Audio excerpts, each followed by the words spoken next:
In digital Marathi, जनतेच्या हक्काचं व्यासपीठ। अलिबागच्या समुद्रकिनाऱ्यावर 1 ऑगस्ट रोजी सायंकाळी सुमारे 7:45 वाजता एका दुर्मिळ आणि अत्यंत विषारी समुद्री सापाचे दर्शन घडले।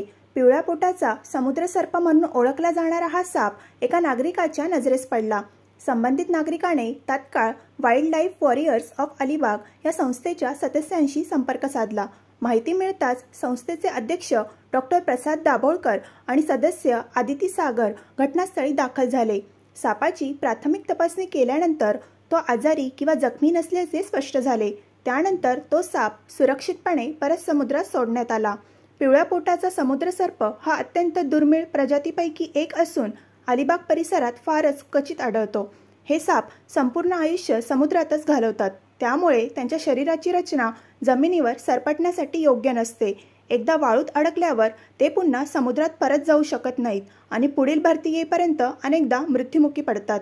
डॉक्टर प्रसाद दाभोळकर यांनी माहिती देताना सांगितले की हे सर्व समुद्री साप अत्यंत विषारी असतात आणि त्यांच्या दंशावर कोणतेही प्रतिजर उपलब्ध नाही। त्यामुळे जर असा साप समुद्रकिनाऱ्यावर आढळून आला तर त्याला हात लावण्याचा प्रयत्न न करता तात्काळ वनविभाग किंवा wild life warriors of Alibag यांच्याशी संपर्क साधावा।